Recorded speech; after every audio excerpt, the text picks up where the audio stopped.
Yes, beta. Welcome to the last part of this chapter, manufacturing industry, second last chapter, class 10 geography, beta. So in this part we discuss about industrial pollution and environmental degradation. जो manufacturing units है बेटा उनका pollution पे क्या, pollution के regarding जो main लोगों की प्रॉब्लम्स है वो, और इन्वायरमेंट जो डिग्रेड हो रहा है उसके बारे में इसमें, ठीक है। देखिए, although industry contributions eventually Indian economic growth and development, the increase of pollution of land, water, air and noise and resulting degradation of environment that has they have caused. तो एक तो बेटा इकोनॉमिक ग्रोथ हो रही है, development हो रहा है, बट उसके अगेंस्ट यहाँ पोल्यूशन भी बहुत स्पीडली इससे हो रहा है। Can be overlooked, industries are responsible for 4 types of pollution. तो ये हम शायद बचपन से पढ़ते आ रहे हैं बेटा, 4 टाइप के पोल्यूशन हैं। फटाफट पढ़ते हैं, रीडिंग लेते हैं, जो टर्म्स आएंगी इंपॉर्टेंट नहीं मैं उनको अंडरलाइन कर दूंगा, उनको नोट करना बेटा, जो क्वेश्चन फॉर्म में आती है। तो first air, water, land, noise, इसको बचपन से पढ़ते आ रहे हैं। देखिए first air pollution, it cause the presence of high proportion of undesirable gas. Undesirable gas अगर ऐड होती है इसको एयर पोल्यूशन बोलते हैं, such as sulphur dioxide, carbon monoxide. इसको देखें ना please. Airborne particles material contain both solid and liquid particle. तो इसमें सॉलिड लिक्विड दोनों पार्टिकल्स हो सकते हैं। Dust, spray means smoke. Smoke is emitted for chemical and paper factories. Brick kills, यानी जो ब्रिक्स वगैरह बनती हैं, ईंटों के भट्टे, उनकी जो ऊपर चिमनी होती है उनसे। Refineries, smelting plant, burning of fossil fuel in big and small factories that ignore pollution norms. तो कई ऐसी इंडस्ट्री जो फॉसिल फ्यूल को बर्न करती हैं वो बेटा बड़े नॉर्म्स को फॉलो नहीं करती जो गवर्नमेंट ने बनाई।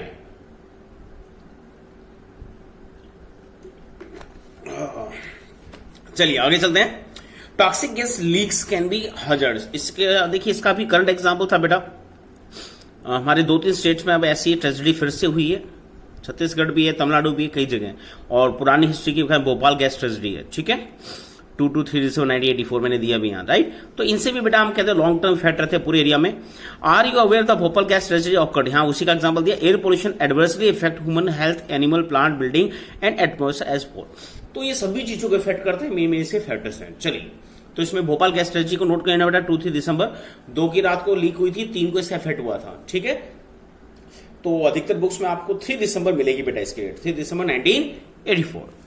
और यहां हम कहते हैं मिथाइल आइसोनेट की गैस लीक हुई थी बेटा, ओके। चलिए अब चलते हैं बेटा वाटर पोल्यूशन। ये भी कॉमन है, आप प्रदूषण में बहुत जगह पढ़ चुके हैं, ऐसे या आपने निबंध लिखे हैं इसके। It is called by organic and inorganic industrial waste. तो इंडस्ट्री जो वेस्ट निकलता है, ऑर्गेनिक एंड इनऑर्गेनिक दोनों से बेटा होता है। And effluent discharge into river, the main culprit of in this regard paper, pulp, chemical, textile, dyeing, petroleum refineries, tanneries and electroplating. तो ये इलेक्ट्रोप्लेटिंग बेटा आपकी इंडस्ट्रीज है जो आपकी पेंट वगैरह चढ़ाती है, लेयर चढ़ाती है, उनसे भी बेटा काफी, उनको बार बार धोया जाता है तो केमिकल और पेंट वो बेटा वाटर में रिलीज हो जाता है। Lead out dyes and detergent, acid, salt, heavy metal like lead and mercury, ये काफी पॉइजनस है बेटा, लेड, मर्करी, और pesticides, fertilisers, synthetic chemical with carbon, plastic and rubber into the water bodies. और ये वाटर में जब ऐड होते हैं तो ये बड़ी स्केल पे बेटा लोगों की लाइफ को इफेक्ट करते हैं। Fly ash, phosphogypsum, iron, steel, slag and the major solid waste in India. ये कुछ बड़े सॉलिड वेस्ट है जो इंडिया में आपके वाटर पोल्यूशन का सबसे बड़ा कॉज है, ठीक है। आगे चलते हैं। Next is thermal pollution. Thermal pollution means गर्मी से बेटा, ये भी वाटर के साथ रिलेटेड। ये देखिए, thermal pollution the water occurs when the hot water factories and the thermal plants drain into reverse. अब गर्म पानी को हम सीधा बेटा वाटर में ऐड करते हैं तो उससे भी बेटा एक्वाटिक लाइफ बहुत बुरी तरह इफेक्ट होती है। Water from nuclear power plants, nuclear and weapon production facilities cause cancer, birth defect and miscarriage. तो ये काफी बड़े डेंजरस इफेक्ट है इसके बेटा। कैंसर या बर्थ डिफेक्ट, बचपन से पैदाइशी बच्चों में डिफेक्ट हो जाते हैं। मिसकैरेज यानी जो बच्चे जो माँ के पेट में, उनको भी सीधा इफेक्ट करता है बेटा। Soil and water pollution and closely related, and dumping of waste specially glass, harmful chemical, industrial effluent, packaging, salt and garbage renders and soil useless. इससे सॉइल भी काफी अनपोल्यूटेड हो जाती है बेटा। Rain water percolates to the soil carrying the pollutant and to the ground, and the ground water also get contaminated। कई बार ये rain water के साथ बेटा सीपेज होते हैं और ग्राउंड वाटर को भी कंटेमिनेट कर देते हैं, ठीक है, अगर ये ग्राउंड पे ज्यादा वेस्ट होते हैं तो। चलिए नेक्स्ट चलते हैं। नॉइज पोल्यूशन, ये बेटा वैसे छोटा है बट इसके लॉन्ग टाइम इफेक्ट होते हैं, लोगों के बिहेवियर को भी इफेक्ट करता है ये, ठीक है, साइकोलॉजी लोगों की चेंज हो जाती है। देखो तो noise pollution not only result in irritation anger, ये तो छोटे इसके हैं ही बेटा फीचर्स जिससे ये लोगों को इफेक्ट करता है। It can also cause hearing impairment, लोग बहरे भी हो जाते हैं या ऊंचा सुनता उन्हें। इंक्रीज हार्ट रेट बढ़ा देते हैं, ब्लड प्रेशर बढ़ जाता है लोगों का। साइकोलॉजिकल इफेक्ट, ये बड़ा इंपॉर्टेंट है बेटा, मानसिक तनाव वगैरह उनमें उत्पन्न हो जाता है। Unwanted sound is irritate and source of stress, इससे स्ट्रेस बढ़ती है। Industrial and construction activities like machinery, factory equipment, generator, saw जो आरी वगैरह चलती है लकड़ी काटते हैं वो, एंड पैरामेटिक एंड इलेक्ट्रिक ड्रिल्स, जो प्रेशर से इलेक्ट्रिक ड्रिल से उनकी जो आवाजें हैं बेटा वो बहुत ज्यादा नॉइज क्रिएट करती है। अब आते हैं बेटा सोल्यूशन पे, तो इसके क्वेश्चन जो आते हैं एनटीएससी में सोल्यूशन से रिगार्डिंग ही आते हैं ज्यादातर बेटा। सो प्लीज जो कुछ टर्म्स आई उनको देख लेना और अब चलते हैं सोल्यूशन में। कंट्रोल ऑफ इन्वायरमेंट डिग्रेडेशन, कैसे इसको डिग्रेडेशन को बेटा कंट्रोल किया जाए। Every litre of the waste discharge by our industry pollutant 8 times the quantity of fresh water. तो 1 लीटर आपने वेस्ट डाला तो 8 टाइम्स यानी 8 गुना 8 लीटर को बेटा कहीं ना कहीं कंट्रीब्यूट करता है वो, तो बहुत तेजी से फैल जाता है। How can industrial pollution fresh water reduce, fresh water be reduce and some suggestions are, तो पोल्यूशन को फ्रेश वाटर में फैलने से कैसे रोका जाए। अब यहाँ 3 पॉइंट दिए बेटा, तीनों को अच्छे से देख लीजिए। Number 1 that is minimising the use of water processing by reusing and recycling, तो मिनिमम यूज करें, रीयूज करें, बार बार यूज करें, रिसाइकिल करें इस वाटर को, ठीक है, 2 और मोर टाइम अलग अलग स्टेज पे। फिर सेकंड हार्वेस्टिंग और रेन वाटर हार्वेस्टिंग कर सकते हैं, रेन वाटर कलेक्ट कर सकते हैं, डैम बना के, पाउंड बना के, और उसको उससे रिक्वायरमेंट पूरी कर सकते हैं। अब तीसरा है बेटा जो प्रोसेसिंग है, फटाफट देखिए। Treating hot water and effluent before releasing them in river and a pond, इसको ट्रीटमेंट कर सकते हैं, यानी रिवर पाउंड में छोड़ने से पहले इसको ट्रीटमेंट दें, उसको इतना ठीक करें कि वो पोल्यूशन ना फैलाए। ट्रीटमेंट ऑफ इंडस्ट्रियल इफ्लुएंट, इसको ट्रीटमेंट के 3 एग्जांपल दिए हैं। नंबर 1 तरीका है बेटा primary treatment by mechanical means, mechanical means से हम कर सकते हैं, मैकेनिकली स्क्रीनिंग कर सकते हैं, ग्राइंडिंग कर सकते हैं, फ्लोकुलेशन कर सकते हैं, सेडिमेंटेशन कर सकते हैं, ठीक है। तो इन 4 तरीके आपने शायद साइंस में पढ़े होंगे, इनसे हम बेटा जो पॉल्यूटेंट है उसको अलग सेक्रेट कर सकते हैं। सेकेंड है secondary treatment of biological process, biological process से भी अलग कर सकते हैं बेटा, जिसमें हम केमिकल डाल के या फिर कुछ ऑर्गेनिक चीजें डाल के, राइट। तीसरा है टर्सी ट्रीटमेंट, जिसमें हम तीनों यूज करते हैं, biological, chemical, physical process. This involve the recycling of water waste, तो वेस्ट वाटर को रिसाइकिल करते हैं, उसको एग्रीकल्चर या किसी और पर्पज से यूजेबल बना देते हैं, ठीक है, वो हमारा वेस्ट नहीं जाता है, ठीक है। सीवेज प्लांट्स में अधिकतर ये होता है बेटा, सीवेज का जो वाटर है उसको हम बेटा आसपास एक्चुअल एरिया में यूज कर लेते हैं। अब देखिए यहाँ बड़ी अच्छी इंपोर्टेंट टर्म्स है बेटा, इस पैरा से बहुत बार क्वेश्चन बना भी है। चलिए तो यहाँ कुछ इंपोर्टेंट क्वेश्चन आएंगे।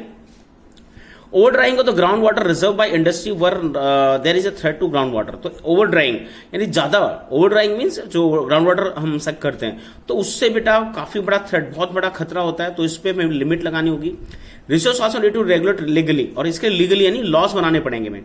Particular matter in the air can be reduce by the fitting smoke stacks, अब जो आपकी जो बड़ी बड़ी चिमनियां होती है देखिए जिससे स्मोक ऊपर निकलता है, तो उसमें हम कुछ स्मोक स्टैक लगा के उस पोल्यूशन को रोक सकते हैं। एग्जाम्पल है इलेक्ट्रोस्टैटिक प्रेसिपिटेटर्स, बेटा इसको नोट कर लीजिए, ये सबसे बेस्ट क्वालिटी है बेटा जो कहीं ना कहीं कार्बन को रोक लेती है एयर में मिलने से, ऊपर हवा में कार्बन पार्टिकल्स नहीं जाते हैं, सॉलिड पार्टिकल्स नहीं जाते एयर पोल्यूशन में, ठीक है। इसके अलावा फैब्रिक फिल्टर भी लगते हैं, कपड़े के भी फिल्टर लगते हैं, स्क्रबर्स लगते हैं और इनर्शियल सेपरेटर लगते हैं, तो प्लीज चारों को नोट कर लो। ये कहने की आपकी जो चिमनियां है, राइट, जो हमने पीछे पढ़ा था एयर पोल्यूशन में पढ़ा था, ब्रिक किन KILNS स्किल्स, ओके, तो उनमें लगाए जाते हैं जिससे पोल्यूशन को काफी हम रिड्यूस कर सकते हैं एयर पोल्यूशन। तो इन चारों को प्लीज नोट कर लेना। Smoke can be reduce by the using oil and gas instead of coal in factories, तो कोल की जगह हम गैस और ऑयल यूज कर सकते हैं, इससे भी कम होता है पोल्यूशन बेटा। Machinery equipment can be use as generator sound fitted, अभी उसकी नॉइज पोल्यूशन की बात कर रहा है तो साइलेंसर यूज कर सकते हैं। मशीन कैन बी रीडिजाइन, और मशीन को रीडिजाइन कर सकते जिससे वो कम पोल्यूशन करें। Increase energy efficient and reduce noise, noise कम होगा और उसकी एनर्जी एफिशिएंसी बढ़ जाएगी, तो हम इनको थोड़ा रीडिजाइन कर सकते हैं। नॉइज एब्जॉर्बिंग मटेरियल, आप आसपास अपनी दीवार पे नॉइज एब्जॉर्बिंग मटेरियल लगा सकते हैं, साउंड प्रूफ जिसे बोलते हैं। Use apart from personal use of ear plug, एक तो हम साउंड को बाहर नहीं जाने दे सकते, उसके लिए हम ऐसे मटेरियल यूज करें दीवारों पे, और दूसरा है अगर पॉसिबल हो तो अपने ईयर प्लग लगा लें जिससे ईयरफोन से हमें वो नॉइज ना सुने। नीचे पिक्चर दी है बेटा सीवेज ट्रीटमेंट प्लांट की, Yamuna action plan at Faridabad, पर भी यमुना फिर भी बेटा साफ नहीं हो पाई है, अब लॉकडाउन में काफी साफ हो चुकी है, ठीक है। चलिए लॉकडाउन की कह रहा हूँ, लॉकडाउन बेटा इसका सबसे अच्छा एग्जांपल है कि जब से बेटा 2 महीने से इंडस्ट्रीज बंद थी तो काफी सुधार हो गया रिवर्स के वाटर में, गंगा यमुना दोनों में इसका इफेक्ट दिखा। चलिए, the challenge of sustainable development require integration economic development with environment concern. अब देखिए हम वही आगे फर्स्ट चैप्टर में पढ़ा था, सस्टेनेबल डेवलपमेंट। अगर हमें लॉन्ग टाइम सर्वाइव करना है, लॉन्ग टाइम रिसोर्स यूज करने, अर्थ को सही बनाए रखना है, तो हमें बेटा इकोनॉमिक डेवलपमेंट के साथ साथ इन्वायरमेंटल कंसर्न को भी ध्यान रखना होगा। अब चलते बड़ी केस स्टडी दी है, एनटीपीसी सोर्स बेटा, national thermal power plant corporation. Okay, चलिए इसका देखते हैं, स्टडी दिया है कि कैसे बेटा इन्वायरमेंट को सेव कर रहा है। ओके, अपने पोल्यूशन तो होता है बेटा इससे, बट उसके साथ साथ देखिए एग्जांपल दिए हैं। NTPC is a major power providing corporation India, सबसे बड़ा बेटा पावर प्रोवाइडिंग कॉर्पोरेशन है ये। इट इज आईएसओ सर्टिफिकेट, देखिए ये आपका इको में आया था ISO certification, international standard of organisation. तो इसने ईएमएस इन्वायरमेंट मैनेजमेंट सिस्टम 14001, देखिए फिर कोड आ रहा है, ये ईएमएस का कोड है, यानी इस जिसको भी 14001 कोड मिलेगा, इट मींस वो एनवायरमेंट मैनेजमेंट सिस्टम उसका बेटर इस संस्था के अकॉर्डिंग।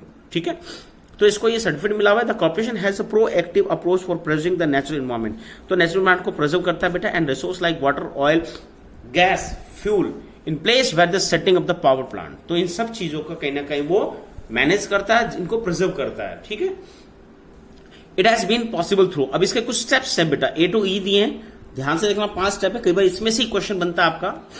पहला, optimal utilisation of equipment adopting latest technology, तो लेटेस्ट टेक्नोलॉजी अडॉप्ट करके बेटा यूटिलाइज करता है अच्छे तरीके से। Upgrading existing equipment, time to time अपने इक्विपमेंट को अपग्रेड करता है, जिससे कंजप्शन तो होता है बट उसमें पोल्यूशन कम होता है और एनर्जी ज्यादा मिलती है। ठीक है, then minimising waste generation by the maximum ash utilisation, जो वेस्ट है मेनली यहाँ राख होती है उसको भी यूटिलाइज करता है। जैसे आपके यहाँ झाड़ली पावर प्लांट है बेटा, उसमें एश को हम कहीं ना कहीं आपकी ये सीमेंट इंडस्ट्री वगैरह में यूज होता है वो। ठीक है, तो उसको यूटिलाइज कर सकते हैं। Providing green belt of the nutrition ecological balance, addressing the question of the special purpose vehicle for afforestation, तो आसपास के एरिया की इकोलॉजी को बेटा बैलेंस बनाने के लिए वो प्लांटेशन वगैरह ऐसी चीजें टाइम टू टाइम करते रहते हैं। ठीक है, देन डी में आते हैं बेटा, reducing environment pollution through the ash pond management, ash water recycling system and liquid waste management। तो वहां वाटर का भी वेस्ट मैनेजमेंट होता है, एश रिसाइकल होती है, उसके पॉन्ड मैनेजमेंट, उसको खुले में रखते हैं, उसको तरीके से प्रिजर्व करते हैं। ठीक है, तो इससे पोल्यूशन रिड्यूस होता है। लास्ट है ecological monitoring, review and online database. अब हम बात करें इंडिया में जितने भी एनटीपीसी के प्लांट है बेटा, अपना झाड़ली जो प्लांट है उसमें एक एनटीपीसी का प्लांट है बेटा, तो हम बात करते हैं ये सबको मॉनिटर भी करते हैं अपने हेड ऑफिस से, रिव्यू भी देते हैं, और उनका डाटाबेस है, डेली उनका डाटाबेस अपडेट होता रहता है हर प्लांट से, और इस डाटाबेस मैनेजमेंट की वजह से कहीं ना कहीं पावर स्टेशन बहुत अच्छे से वर्क कर पाते हैं। ठीक है, नीचे एक एनटीपीसी का प्लांट दिया बेटा, हमारा जो झाड़ी में वो भी सेम ऐसा ही स्ट्रक्चर है, रामाकुंडम प्लांट है बेटा ये साउथ का। ठीक है, चलिए अब इसके बेटा एक्सरसाइज आती है, काफी अच्छी एक्सरसाइज दी है, एक बार एक्सरसाइज चेक करें ना प्लीज। और एक्टिविटी भी दी है आपकी, 2 एक्टिविटी दी है काफी अच्छी। सो यही इस चैप्टर को ओवर करते हैं बेटा। Okay, thank you.